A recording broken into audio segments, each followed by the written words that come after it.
സംസ്ഥാനത്ത് അതിശക്തമായ മഴ തുടരുകയാണ്. കോഴിക്കോട്, കണ്ണൂർ, കാസർഗോഡ് ജില്ലകളിലാണ് റെഡ് അലർട്ട് തുടരുന്നത്. മലയോര മേഖലകളിൽ കനത്ത മഴയുണ്ടാകുമെന്ന മുന്നറിയിപ്പുണ്ട്. തീരദേശ മേഖലകളിൽ കടൽക്ഷോഭം രൂക്ഷമാണ്. കൊച്ചിയിൽ താഴ്ന്ന പ്രദേശങ്ങളിൽ വെള്ളക്കെട്ടാണ് ഉള്ളത്. കോഴിക്കോട്, കണ്ണൂർ, കാസർഗോഡ് ജില്ലകളിലെ വിദ്യാഭ്യാസ സ്ഥാപനങ്ങൾക്ക് ഇന്ന് അവധി പ്രഖ്യാപിച്ചിരിക്കുന്നു. ശംഖുമുഖം കടപ്പുറത്തു നിന്നും സുനിഷ അയിലൂരും, തൃപ്പൂണിത്തറയിൽ നിന്നും സജോ ദേവസിയും വിവരങ്ങളുമായി ചേരുകയാണ്. സുനിഷ, ഒരിക്കൽ കൂടി നമ്മൾ മഴ സാഹചര്യത്തിലേക്ക് കടക്കുകയാണ്. ഇപ്പോൾ സുനിഷയുള്ളത് ബീച്ച് സൈഡിലാണല്ലോ. ഇപ്പോൾ കടലാക്രമണ ഭീഷണിയും ഉണ്ടോ?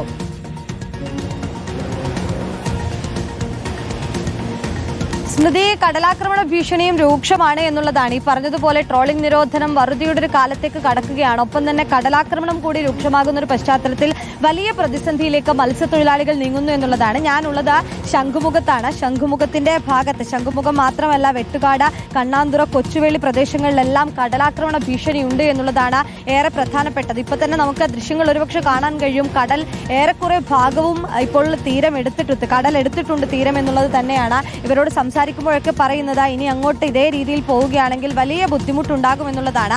നേരത്തെ കുറച്ചധികം ആളുകൾ ഇവിടെ ഉണ്ടായിരുന്നു. പക്ഷെ അവരോട് സംസാരിച്ചപ്പോൾ അവരാരും തന്നെ ഈ ക്യാമറയ്ക്ക് മുന്നിൽ സംസാരിക്കാൻ തയ്യാറല്ലാത്ത ഒരു വിഷയമുണ്ട് സ്മൃതി. അതുകൊണ്ടാണ് അവർ നേരത്തെ പറഞ്ഞത് ഈ കടലാക്രമണം തടയുന്നതിന്റെ ഭാഗമായി നേരത്തെ ഈ ജിയോ ബാഗ് സംവിധാനങ്ങളെല്ലാം തന്നെ ഈ ശംഖുമുഖം ഭാഗത്തേക്ക് സംഘടിപ്പിച്ചിരുന്നു എന്നുള്ളതാണ്. പക്ഷേ ഈ ജിയോ ബാഗ് അടക്കം തകരുന്ന ഒരു സ്ഥിതി, ശക്തമായ തിരയിൽ ജിയോ ബാഗ് തകരുന്ന ഒരു സാഹചര്യം കൂടി കഴിഞ്ഞ ദിവസങ്ങളിൽ ഇവിടെ ഉണ്ടായിരുന്നു എന്നുള്ളതാണ്. അതുകൊണ്ട് തന്നെ ഈ ജിയോ ബാഗുകൾ തകരുമ്പോൾ വീണ്ടും ഈ തിരയടി കൂടാനുള്ള സാധ്യതയുണ്ട്. അത് വീണ്ടും വലിയ പ്രതിസന്ധിയിലേക്ക് കടക്കുമെന്നുള്ളതാണ് നാട്ടുകാർ പറയുന്നത്. അതുകൊണ്ട് അടിയന്തര നടപടി ഈ വിഷയത്തിൽ സ്വീകരിക്കണമെന്നൊരു ആവശ്യം ഇവിടെയുള്ള സമീപവാസികളെല്ലാം തന്നെ പറയുന്നുണ്ട്. പലയിടത്തും ഈ സംരക്ഷണ ഭിത്തിയൊന്നും, കടൽ ഭിത്തി നിർമ്മാണമൊന്നും ഇതുവരെയും പൂർത്തിയാകാത്ത ഒരു ബുദ്ധിമുട്ട് കൂടിയുണ്ട്. അതുകൊണ്ട് ഇനിയിപ്പോൾ ഈ ജിയോ ബാഗുകൾ പുതിയത് മാറ്റിയില്ല എങ്കിൽ കടലാക്രമണ സാധ്യത അത് കൂടുക മാത്രമാണ് ചെയ്യുക എന്നുള്ളതാണ്. ഇത് ശംഖുമുഖത്തിന്റെ ഒരു തീരഭാഗമാണ്. നമുക്ക് അങ്ങോളം ഇങ്ങോളം നോക്കുകയാണെങ്കിൽ പോലും ഈ തീരശോഷണം നടന്നതായി കാണാൻ കഴിയുമെന്നുള്ളതാണ്. പല ഘട്ടങ്ങളിലും നമ്മൾ ഇത് കണ്ടിട്ടുള്ളതാണ്. കഴിഞ്ഞ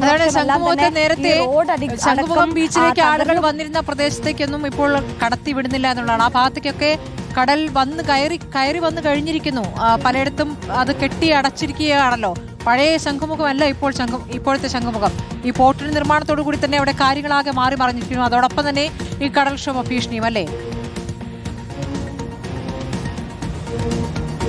അതെ സ്മൃതി, അതാണ്. പണ്ട് ഒരുപക്ഷെ ഈ ശംഖുമുഖത്തേക്ക് വന്നവർക്കറിയാം, ഒരു 2 വർഷം മുന്നേയൊക്കെ ശംഖുമുഖത്ത് വന്നാൽ ഇവിടെ നിന്ന് അത്രയധികം ദൂരത്തോളം തീരമുണ്ടായിരുന്നു എന്നുള്ളതാണ്. പക്ഷേ പിന്നീട് അങ്ങോട്ട് തീരശോഷണം നടന്ന് കടൽ തന്നെ, അതായത് ശംഖുമുഖത്തേക്ക് കയറുമ്പോൾ പോലും കടൽ കയറുന്നൊരു സ്ഥിതി ഉണ്ടായിരുന്നു. അതിനുശേഷമാണ് ആളുകളെ അധികം അകത്തേക്ക് കയറ്റിവിടാത്തൊരു സ്ഥിതി ഉണ്ടായത്. ഇപ്പോഴും കടന്നു വരുന്ന വഴികളിലെല്ലാം കണ്ടത് ശംഖുമുഖത്തിന്റെ ഈ ഭാഗങ്ങളിലേക്ക് കടക്കാൻ പാടില്ല, നിലവിൽ ഇപ്പോൾ കടലാക്രമണ സാധ്യതയുണ്ട്, തീരശോഷണം നടക്കുന്നതുകൊണ്ട് തന്നെ അകത്തേക്ക് കടക്കാത്ത, അല്ലെങ്കിൽ ഈ ശംഖുമുഖത്തിന്റെ ഈ തീരഭാഗത്തേക്ക് വരാൻ കഴിയാത്ത ഒരു സാഹചര്യം കൂടി ഉണ്ട് എന്നുള്ളത് തന്നെയാണ്. ഏതായാലും ഇതേ രീതി തുടരുകയാണെങ്കിൽ അത് വലിയ ബുദ്ധിമുട്ടൽ ഉണ്ടാക്കുമെന്നുള്ളതാണ് ഏറെ പ്രധാനപ്പെട്ട കാര്യം. ഇപ്പോഴും ശക്തമായ മഴയൊക്കെ തുടരുകയാണ്. മഴയും അത് കാറ്റുമൊക്കെ നാശനഷ്ടം വിതയ്ക്കുന്ന ഒരു സാഹചര്യം പുറത്തുണ്ട്. അതിനിടയിലാണ് കടലാക്രമണ ഭീഷണിയും ഇത്തരത്തിൽ ഉയർന്ന തിരമാലയും ഒക്കെ പുറത്തുണ്ടാകുന്നത്. ട്രോളിംഗ് നിരോധനം ഒരു വശത്ത്, അങ്ങനെ എല്ലാം കൂടി വലിയ പ്രതിസന്ധി ഈ മത്സ്യത്തൊഴിലാളികളെ സംബന്ധിച്ചിടത്തോളം ഉണ്ട് എന്നുള്ളതാണ്. ശംഖുമുഖത്തിന്റെ മാത്രമല്ല, ഇനിയിപ്പോൾ വെട്ടുകാട് ഭാഗത്തായാലും കണ്ണാന്തുറ ഭാഗത്തായാലും ഒക്കെ നമുക്ക് അങ്ങനെ കാണാൻ കഴിയും. ഇപ്പൊ തന്നെ ഇതാ ഇവിടെ വരെ എത്തിക്കഴിഞ്ഞു എന്നുള്ളതാണ്. നമ്മളോട് അധികം മുന്നോട്ടേക്ക് പോകരുത്, ഇവിടെ നിന്ന് ഏത് നിമിഷവും ഈ തീരം പോകാനുള്ള സാധ്യത ഇവിടെയുള്ള സമീപവാസികൾ പറയുന്നുണ്ട്. അതുവരെ ഉള്ളതായിരുന്നു നേരത്തെയൊക്കെ. പക്ഷേ അതാ തീരം കടലെടുത്ത് ഇതാ തീരം ഇവിടെ വരെയായി. അവർ പറയുന്നത് നാളെ ഒരുപക്ഷെ വീണ്ടും നിങ്ങൾ വരികയാണെങ്കിൽ നമ്മളിപ്പോൾ ട്രൈപോഡ് വെച്ച സ്ഥലത്ത് പോലും ഒരുപക്ഷെ വെക്കാൻ കഴിയില്ല എന്നുള്ളതാണ്. കാരണം അത്തരത്തിൽ കടലാക്രമണ ഭീഷണി നേരിടുന്നുണ്ട് ശംഖുമുഖം ഭാഗത്തുള്ളവർ എന്നുള്ളതാണ്. വലിയ ബുദ്ധിമുട്ട് ഏതായാലും ഇവിടെയുള്ളവർ നേരിടുന്നു. കൃത്യമായി കടൽ ഭിത്തി സംവിധാനങ്ങളൊക്കെ വേണം, സംരക്ഷണ ഭിത്തി വേണമെന്നുള്ള ആവശ്യമൊക്കെ വർഷങ്ങളായി നിൽക്കുന്ന കാര്യമാണ്. പല ഘട്ടത്തിൽ നമുക്ക് ആശങ്കയുണ്ട്. കരയിങ്ങനെ എടുത്തുകൊണ്ട് പോവുകയാണ് കടൽ എന്നുള്ളതാണ്. അവിടെ കടൽക്ഷോഭം രൂക്ഷമാകുന്ന ഒരു സാഹചര്യം കൂടി വന്നാൽ അവിടുത്തെ പ്രദേശവാസികളുടെ ജീവിതം വലിയ ഭീഷണിയിലാകുമെന്നുള്ളതാണ്.